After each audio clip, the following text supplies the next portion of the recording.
పాత్రికేయ సోదరులందరికీ నా హృదయపూర్వక నమస్కారాలు.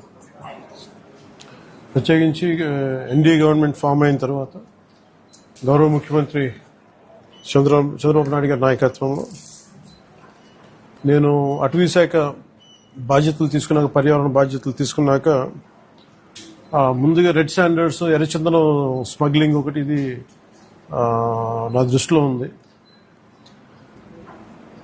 గత 14 నుంచి 19 వరకు ఒక విధానంలో ఉంటే 19 నుంచి 24 వరకు చాలా విపరీతమైన ఎర్రచందనం స్మగ్లింగ్ జరిగింది.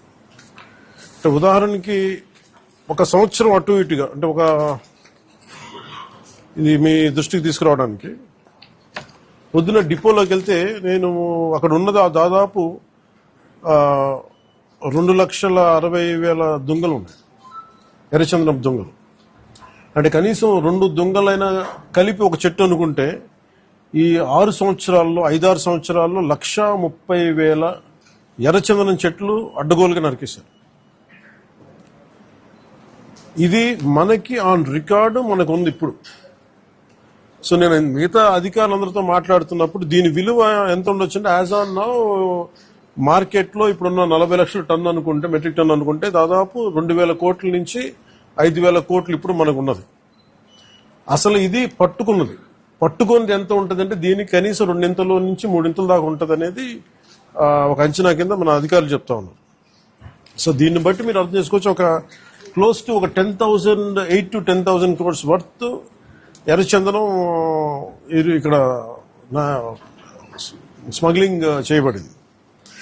సో నేను ఛార్జ్ తీసుకున్న తర్వాత ముందస్తుగా ఏం చేశాం, ఏంటి ఇష్యూస్ ఉన్నాయంటే, మేము కర్ణాటక రాష్ట్రానికి వెళ్ళి మాట్లాడుతున్నప్పుడు అంటే ఎంత అలసత్వంతో ఉన్నాం అని చెప్పడానికి 140 కోట్ల ఎర్రచందనం దొంగలు కర్ణాటక అటవీ శాఖ అధికారులు స్వాధీనం చేసుకున్నారు. దాన్ని వాళ్ళు అమ్మేశారు. అది నేను కుంకి ఏనుగుల కోసం వెళ్ళి వాళ్ళతో ఇంటరాక్షన్ లో వాళ్ళు థ్యాంక్స్ చెప్తున్నాను, మీకు థ్యాంక్స్ చెప్పాలి, మాకు మీ వల్ల మాకు 140 కోట్లు మా అటవీ శాఖ వచ్చినాయి అని. ఏంటి వచ్చినాయి అంటే, మీరు కొట్టేసిన ఎర్రచందనం, మీ స్మగ్లర్లు కొట్టేసిన ఎర్రచందనం దొంగలు మేము ఇక్కడ పట్టుకుని దాన్ని వేలం పాటలు అమ్మేసి మాకు 140 కోట్లు వచ్చిందని. అంటే దీనికి అప్పుడున్న మంత్రులు కానీ ఒక్కరు కూడా బాధ్యత తీసుకోలేదు. ఈరోజు నేను దాన్ని పొలిటికలైజ్ చేయడానికి కూడా పెద్ద ఎక్కువ మాట్లాడే దాని గురించి, ఎందుకంటే జరిగిపోయిన దాని గురించి మనం ఏం చేయలేదు, కానీ ఏం కరెక్షన్స్ చేయాలి భవిష్యత్తులో అనే దాని మీద ఉంది. దీంట్లో కూర్చోబెట్టి ఎస్పీ సుబ్బారెడ్డి గారి నేతృత్వంలో టాస్క్ ఫోర్స్ పనిచేస్తా ఉంది, రెడ్ శాండర్స్ ని ట్యాకిల్ చేసే టాస్క్ ఫోర్స్. దీని గురించి కూర్చోబెట్టి అటవీ శాఖ అధికారులతోటి కానీ అండ్ టాస్క్ ఫోర్స్ అధికారులందరితో కూర్చోబెట్టి 5 జిల్లాల ఎస్పీలతో కూర్చొని మాట్లాడాము. ఇప్పుడు దాకా ఒక రివ్యూ మీటింగ్ చేశాం. అంటే ఈ మీటింగ్ తాలూకు ఇంటెన్షన్ ఏంటంటే, ఎంత స్మగ్లింగ్ జరిగింది, ముందు ఎంతసేపు ఎర్రచందనం జరిగింది, ఎర్రచందనం స్మగ్లింగ్ జరిగింది, ద వాల్యూమ్ ఆఫ్ స్మగ్లింగ్ ఎంత ఉంది, ఎన్ని దొంగలు ఉన్నాయి మీరు ఊహించుకోండి. 2,60,000 దొంగలు అంటే 1,30,000 పచ్చని చెట్లు ఇప్పుడు ఈ రోజు మన కొట్టేస్తే వచ్చినాయి. దీనికి కొన్ని లక్షల చెట్లు కొట్టేస్తుంటాయి, కానీ ఇంకో 2 లక్షలు అదనంగా కొట్టుంటారు, కానీ తక్కువ క్లోజ్ టు ఒక 1.5 to 2 lakh చెట్లు కొట్టేస్తుంటారు. ఇది మనకి అందరిని లెక్క. ఇది ఇప్పుడు అన్ని వెళ్ళి లోపలికి వెళ్ళి చూస్తే పెద్ద చెట్లు ఏం లేవు, అన్ని కొట్టేసిన చెట్ల తర్వాత పక్క నుంచి వచ్చే మొలకలు కొంచెం పెద్దగా అయినాయి. కానీ సో ఎర్రచందనం, ఇది ప్రత్యేకించి ఎర్రచందనం శేషాచలం అడవులకే వెంకటేశ్వర స్వామి వెలిసిన ఈ ప్రాంతానికి ఎందుకు ప్రసిద్ధి అంటే, ఇది ఆయనకి గాయం తగిలి ఆయన రక్తం నుంచి వచ్చింది. అందుకే దానికి ఆయన రక్తం కింద పడింది కాబట్టి ఆ రక్తాన్ని వృధా పోనివ్వటం ఎందుకని చెప్పి దానిని ఆయన ఎర్రచందనంగా చేశారనేది ఇది మన శాస్త్రాలు చెప్తా ఉంటాయి. సో ఎర్రచందనం అనేది అంత ప్రాశస్త్యం దాన్ని. దాన్ని జస్ట్ ఏదో మనం కూర్చొని ఒక చెట్టు అని కాదు, ఇది ఒక డివైన్, దీనికి ఒక డివైన్ యాంగిల్ ఒకటి ఉంది. సో ఇవన్నీ దృష్టిలో పెట్టుకుని మనం కాపాడుకోవాల్సిన అవసరం, ఎందుకంటే ఒక్కొక్క చెట్టు ఇట్ క్రియేట్స్ ఒక బయోడైవర్సిటీ, ఒక ఎకో సిస్టమ్ క్రియేట్ చేస్తుంది.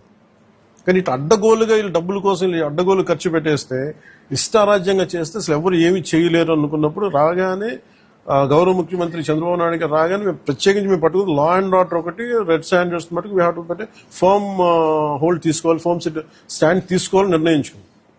తీసుకున్న తర్వాత మన టాస్క్ ఫోర్స్ ని ఏర్పాటు చేయడం జరిగింది. ఆ టాస్క్ ఫోర్స్ లో కూడా ఇప్పుడు దాకా నేను ఎప్పుడైతే తమిళ మన కర్ణాటకకి వెళ్ళానో, కర్ణాటక అటవీ శాఖ మంత్రి గారిని కానీ గౌరవ ముఖ్యమంత్రి సిద్ధరామయ్య గారిని నేను అడిగింది ఏంటంటే, వీళ్ళ స్టేట్ టు స్టేట్ ఒక కోఆపరేషన్ కావాలి, మాకు ఒక అండర్స్టాండింగ్ లేదు, లెటర్ ఆఫ్ అగ్రిమెంట్ లేదు, లెటర్ ఆఫ్ అండర్స్టాండింగ్ లేదు. ఎందుకంటే నేపాల్లో మన ఆంధ్రాకి చెందిన ఎర్రచందనం అక్కడ దొరికితే, ఎర్రచందనం మేజర్లీ ఆంధ్ర, ముఖ్యంగా మన శేషాచలం అడవులు, ఇక్కడ దొరికింది నేపాల్లో పట్టుబడితే, అది కూడా కొన్ని 100 కోట్లు పట్టుబడితే, నేను ఛార్జ్ తీసుకోగానే ఫస్ట్ పెట్టిన ఇది సంతకం ఏంటంటే అక్కడి నుంచి తీసుకురావడం.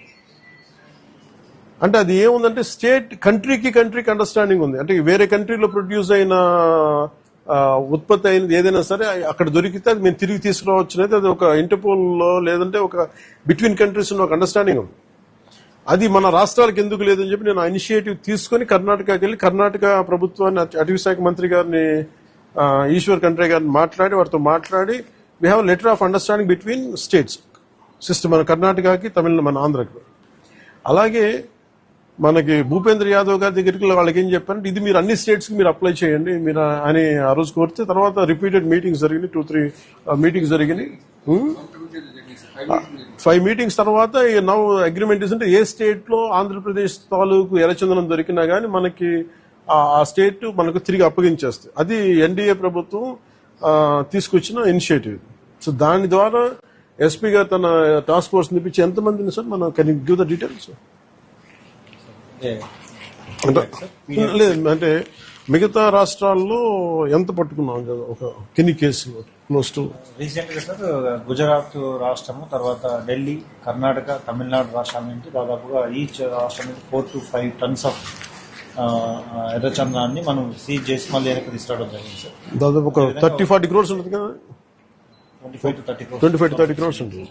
At the same time 149 persons other states ఏంటి, అదర్ స్టేట్ అఫెండర్స్ అందరినీ కూడా ఎన్బిడబ్ల్యూసీ ఎగ్జిక్యూట్ చేసి అరెస్ట్ చేయడం జరిగింది సార్. తర్వాత ఈ మధ్య కాలంలో మనం టాస్క్ ఫోర్స్ 83% కన్విక్షన్ ని మనం రీచ్ అవ్వడం జరిగింది సార్.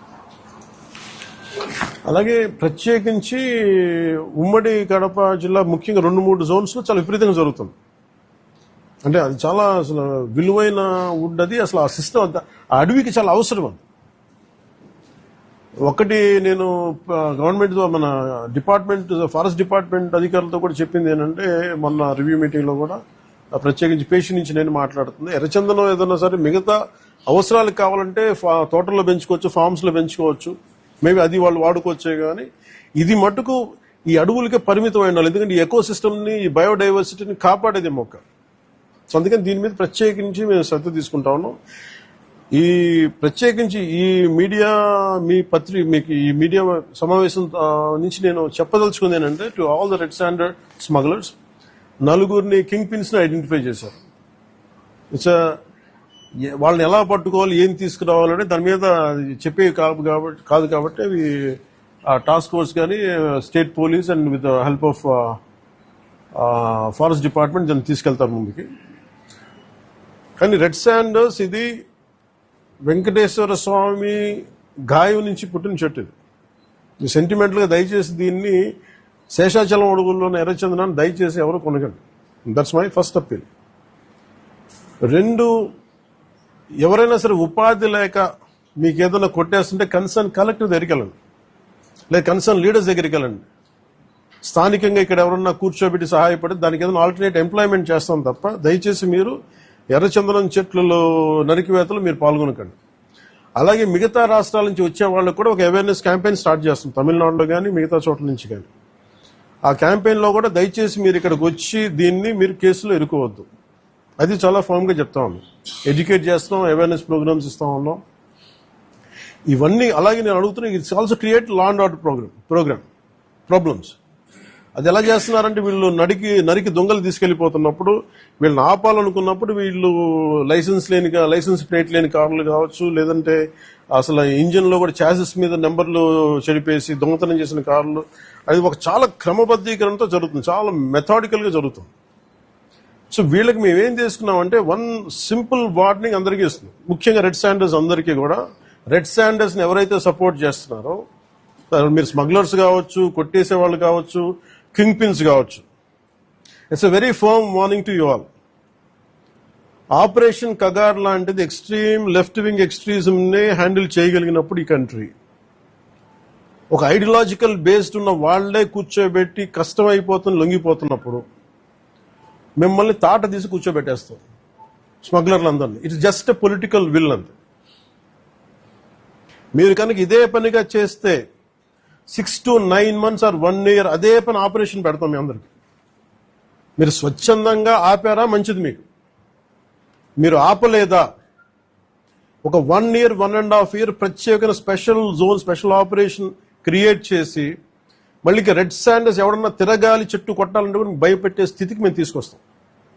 మేజర్ మీకు ఒక యాక్ట్ ఉంది, ఎవరన్నా సరే రెడ్ శాండర్స్ చెట్లు కొడితే వాళ్ళ ఆస్తులను కూడా సీజ్ చేయొచ్చు. ఆ అమెండ్మెంట్ ఆల్రెడీ చేస్తుంది ఫారెస్ట్ యాక్ట్ లో. You have to be very very clear on that. So ప్రభుత్వం ఇంకా ఆలోచిస్తూ ఉంది తటపాయిస్తుంది, ఇంకా ఆ తటపాయింపులు లేవు. మీకు వెరీ స్టర్న్ గా వెరీ ఫర్మ్ గా చెప్తున్నాం, రెడ్ శాండర్ స్మగ్లర్స్ అందరికీ కూడా దాంట్లో పాల్గొనే వాళ్ళు ప్రతి ఒక్కళ్ళకి కూడా it's a matter of time.